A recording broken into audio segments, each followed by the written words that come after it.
It is these people, it is these governments who are most definitely staging all of these terror attacks around the world, ladies and gentlemen, really. This isn't being done by Muslim extremists. It's being done by whoever it is who wants to lock the Western world down into a police state. And who would that be? And that would be all of our governments. The problem is that people don't realise that really we've already got a one world government here as far as the West goes anyway. And really it's all controlled and governed by the very same people irrespective of who is actually put in charge in your country. They all work for the bankers at the top, folks. That's really where the food chain leads to, and it's the same in every single country in the Western world.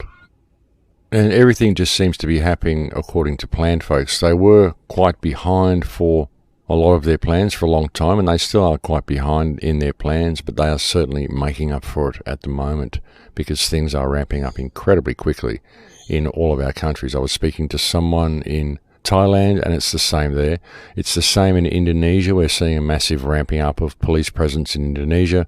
Of course, we're seeing it in all of Western countries in the wake of the attacks in Paris and now in Brussels, and of course we will see more attacks because they will need to stage more yet. So we are really seeing it come online in leaps and bounds in all Western countries. And people would say, why Brussels and why now? Why has it been done now and why did they pick that place? Well, of course, you've got to take into account that Brussels is kind of the unofficial head of the EU. That's where all the main meetings take place. Most of the important stuff seems to take place in Brussels. A lot of people call it the New Rome, for example. And also, there was a threat that was made by Benjamin Netanyahu recently. Of course, Brussels was speaking out against Israel's actions, and Israel kind of warned them and said the rest of the EU needs to put pressure on Brussels for them to change their opinion towards Israel.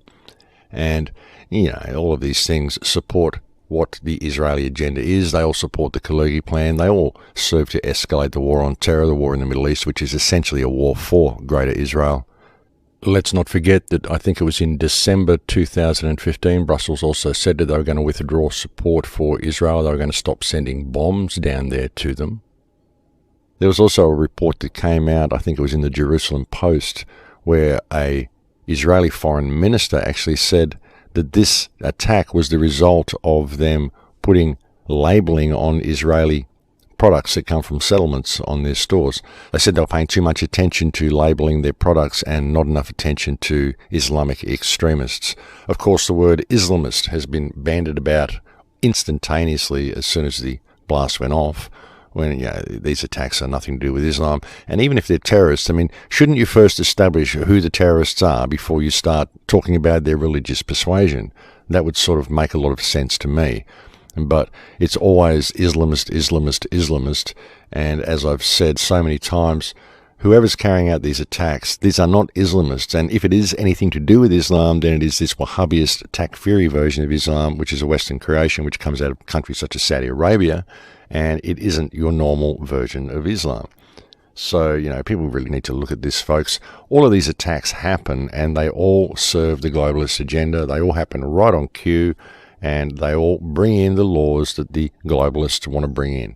And that's the way you have to look at it, because that is the way it is. There also seems to be a lot of evidence that this was carried out by Mossad and CIA, and that's just the way it always is.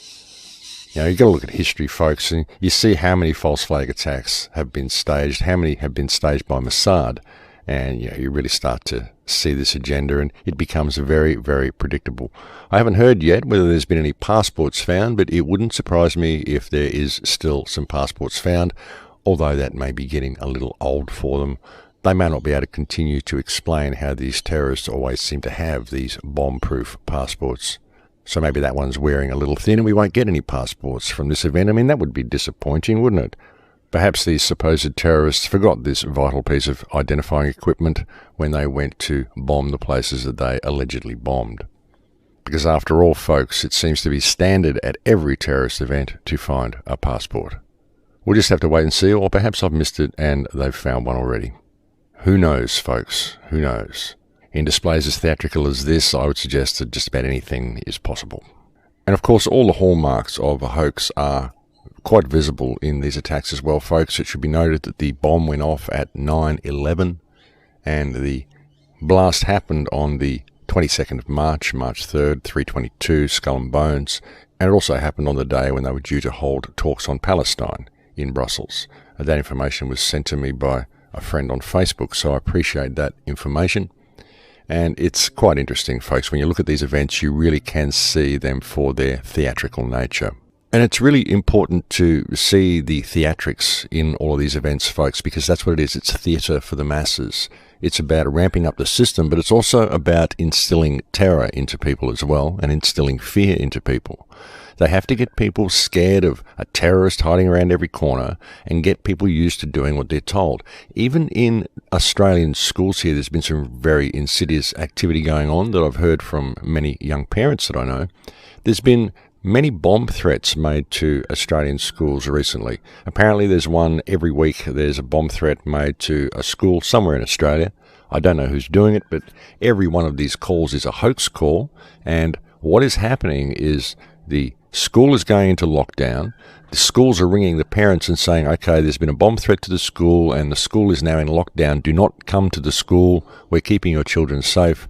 And all the children are put into lockdown in the school. They're all made to hide under their desks and go through this whole duck and cover routine that they used to do back in the nuclear fear age. And this is happening in Australian schools all around the place. So if you are an Australian, I suggest you ask your children if there's been any bomb scares at their school and whether the teachers have put them into lockdown, whether they've had to get down and do the whole duck and cover thing, and just see what is being instilled into your children, because I wouldn't even be surprised if it was part of the government plan just to make these hoax calls, just to put the children in fear, just to get this programming into the minds of the people. And as I said before, folks, I really do think we are going to see a further ramping up of things from this point. The attacks in Brussels are most certainly going to take things to the next level. And it's going to be right across the board in all of our countries.